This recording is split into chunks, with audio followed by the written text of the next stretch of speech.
Ketahuilah, siapakah yang paling tahu kapan matahari akan terbit dari barat? Yang paling tahu adalah orang Islam, orang beriman. Kenapa? Karena orang beriman ketika itu menghabiskan malamnya dengan tahajud, baca Al-Quran, berzikir.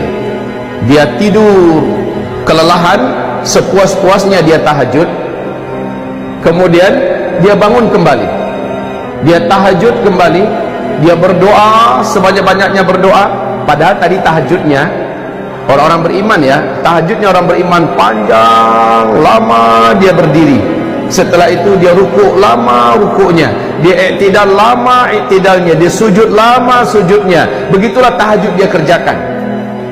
Kemudian setelah assalamualaikum selesai, dia pun berdoa sepuas-puasnya berdoa, berzikir sepanjang-panjangnya zikir, lalu baca Quran sepenat-penatnya, lalu ketiduran lagi.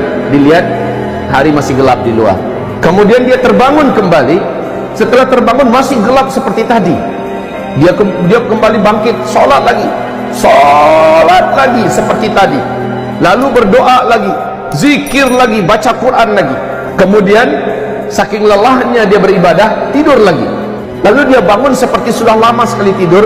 Kemudian dia terbangun masih gelap gulita di luar. Setelah gelap gulita yang begitu panjang di luar, dia lihat ini berarti masih ada waktu untuk sholat tahajud. Dia kembali sholat tahajud. Panjang dia sholat tahajud, Masya Allah, sampai pada saat dimana dia sangat penat. Lalu dia berdoa, berzikir, membaca Al-Quran. Setelah itu dia pun turun ke jalanan. Orang-orang beriman turun ke jalanan, masih gelap gulita. Apa kata orang-orang sesama mereka yang berjumpa di jalanan? Padahal gelap gulita, mereka bawa obor masing-masingnya. Inilah dia tanda-tanda yang pernah kita pelajari. Berarti besok pasti matahari terbit. Orang-orang awam yang udah capek tidur, orang-orang yang memang anti sholat, yang nggak mau ibadah, tapi dia orang Islam, ya, udah banyak tanda-tanda kiamat, tetap aja nggak percaya. Akhirnya kaum muslimin berkumandanglah azan. Siapa yang menyuruh azan? Sang imam, sang pemimpin menyuruh kumandangkan azan, azan subuh. Allahu Akbar, Allahu Akbar, Allahu Akbar, Allahu Akbar, seterusnya, ya. Kemudian orang berkumpul di masjid, salat subuh berjamaah, imamnya baca panjang. Selesai zikir pagi, rencananya sampai terbit matahari. Ternyata masih gelap gulita setelah itu semua. Sang imam berkata, mungkin tadi terlalu cepat kita mulai azan. Coba lihat kemana jam tangan perginya. Jam tangan kemana? Obor untuk melihat jam kan ada, kemana jam tangan? Jangan lupa, ini teknologi, semua yang bersifat teknologi sudah selesai. Orang berpatokan hanya kepada matahari. Kemudian kata imam, terlalu cepat kita tadi kumandangkan azan. Kayaknya tadi kita tuh sholat sebelum waktunya. Kemudian dikumandangkan lagi azan subuh. Kaum muslimin sholat lagi, zikir lagi sepuas-puasnya. Selesai semua zikir-zikir, doa-doa Nabi dibaca, masih saja gelap. Kata imam, kayaknya itu yang tadi itu juga terlalu cepat. Ulang kembali azan lagi 3 kali. Kaum muslimin 3 kali. Baru setelah itu mereka berzikir sepuas-puasnya zikir, mulailah nampak langit mulai terang. Tetapi anehnya bukan dari timur, dari barat. Orang-orang beriman paham, inilah dia. Tapi sejak matahari terbit, Rasulullah sallallahu alaihi wasallam menyebutkan, sejak itu semua isi Al-Quran, baik yang ada di dalam mushaf, isinya hilang, Pak. Lembaran putihnya saja yang tersisa. Begitu juga yang hafal Al-Quran, dalam satu malam itu menguap ke langit seluruhnya. Hafiz Al-Quran hilang seluruhnya. Bahkan Al-Fatihah yang paling akrab sudah lupa semuanya hilang. Tetapi kaum muslimin yang kami muliakan, orang-orang beriman telah tercatat. Hari ini iman kalian yang beriman telah sah, kata Allah. Hari ini seluruh amalan orang-orang yang pernah beramal telah diterima. Dan sejak itu tidak ada lagi amalan, tidak ada lagi sholat, tidak ada lagi puasa. Tapi itu kaum muslimin, matahari hanya terbit setengah hari saja. Dari sebelah barat, itu barat umpamanya, terbit hanya setengah hari. Rasul berkata, dia kembali bergeser, kembali tenggelam di tempat biasanya dia tenggelam, di sebelah barat. Kemudian besoknya dia terbit normal seperti biasa dari sebelah timur. Coba lihat begitu cepatnya. Tayyib, kita lanjutkan kaum muslimin yang kami muliakan. Malam kali itu sangat lama, terasa sangat panjang. Kemana perginya matahari? Nah, ini ada hadis yang panjang dari Imam Muslim. Mari kita simak. Dengan hadis inilah, dengan penuh hormat, saya harus membantah pernyataan Syekh Imran Hussein, di mana beliau mengklaim maksud matahari terbit dari sebelah barat di akhir zaman adalah Islam nanti akan bangkit dari Amerika dan dari Eropa.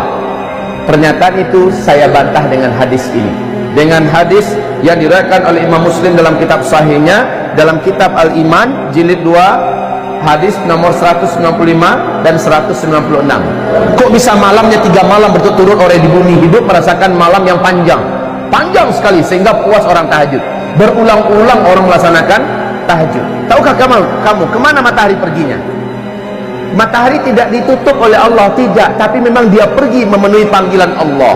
Ngapain? Matahari pergi ke bawah arash, meninggalkan orbitnya, dan dia terus melesat sejauh-jauhnya sampai berada di bawah arash. Berarti matahari sudah keluar dari seluruh alam semesta dengan kecepatan yang hanya Allah yang memberikan, sampai di bawah arash, tepat dekat Sidratul Muntaha. Di situ dia sujud. Matahari sujud macam mana bentuknya entah, pokoknya dalam hadis dia sujud kepada Allah Subhanahu wa ta'ala. Fakta ilmiah yang tidak akan pernah bisa diketahui oleh para pakar dan ahli astronomi manapun sampai hari kiamat, kecuali dari hadis ini, bahwa matahari telah pernah meninggalkan bumi sebanyak 2 kali sebelumnya. Ini hadisnya. Matahari pernah pergi meninggalkan bumi sebanyak 2 kali sebelumnya. Kali ketiga baru Allah perintahkan, terbitlah engkau dari tempat biasanya engkau tenggelam. Dengar hadisnya tadi? Dengar bahwa matahari telah pernah meninggalkan bumi ini. Bumi kapan? Belum ada para pakar yang mampu mengungkapkan ini. Kalaulah tidak ada hadisnya, kita tidak akan tahu ini. Dan Rasulullah tidak pernah bicara dengan nafsunya. Seluruh yang dikatakan adalah wahyu yang diwahyukan kepadanya. Untuk terbitnya matahari di sebelah barat, tahukah kamu kapan akan terjadi? Dia akan terjadi ketika di mana seluruh pintu taubat sudah ditutup oleh Allah Subhanahu wa ta'ala. Orang yang mau taubat sudah terlambat. Orang yang menyatakan ingin syahadat memasuk Islam sudah telat. Allah Subhanahu wa ta'ala sudah tidak lagi mendengarkan taubat mereka. Di kitab Ensiklopedia Akhir Zaman, Rasulullah bersabda sallallahu alaihi wasallam, tempat terbitnya matahari dari sebelah barat, tempat terbitnya matahari, tenggelamnya matahari di sebelah barat, itu adalah pintu taubat yang ternganga. Jarak pintu taubat itu, kata Rasulullah SAW, 70 tahun perjalanan. Tidak tahu 70 tahun perjalanan cahaya atau perjalanan apa, pokoknya lebarnya pintu taubat itu terbuka adalah 70 tahun. Tapi ketika matahari terbit dari sebelah barat, sejak itu pintu tersebut tertutup rapat, maka tidak ada lagi taubat. Tidak ada lagi taubat. Orang yang ingin bersyahadat memasuk Islam sudah tidak lagi diterima. Bahkan sejak matahari terbit dari sebelah barat, tidak ada lagi sholat duha, tidak ada lagi sholat zuhur, tidak ada lagi sholat asar. Semua ibadah-ibadah dan syariat sudah diangkat. Besoknya binatang raksasa akan keluar dari dalam perut bumi. Malam harinya Al-Quran sudah dipanggil oleh Allah kepada sumbernya, kepada zatnya. Bahkan catatan, subhanallah, Bapak akan baca nanti hadis, kita dengarkan bersama-sama ya. Rasul mengatakan saat itu Al-Quran hanya tinggal lembaran-lembaran putih. Di waktu duha, setelah matahari terbit, orang-orang ingin melihat Al-Quran. Betul, Al-Quran sudah tinggal lembaran-lembaran putih. Saya bertanya kepada Bapak, di zaman Nabi ada nggak Al-Quran yang seperti ini? Di zaman sahabat ada nggak Al-Quran seperti ini? Tidak ada. Yang namanya kertas itu kan baru beberapa tahun kemarin yang baru munculnya kan. Nabi mengatakan saat itu Al-Quran sudah tinggal kertas-kertas putih kosong. Subhanallah. Jelas bila adalah Nabi yang mulia, Nabi yang benar, Nabi yang jujur. Belum mengungkapkan ada kertas nanti di akhir zaman. Al-Quran ketika dia diangkat sudah tinggal hanya lembaran-lembaran putih yang kosong. Subhanallah. Allah pada hari di mana matahari terbit dari sebelah barat mengumumkan bahwa hari ini iman orang yang telah beriman sebelumnya sudah sah. Hari ini orang yang pernah beramal dengan amal-amal sebelumnya telah diterima. Dan dari hari ini tidak ada lagi amalan, tidak ada lagi iman. Subhanallah.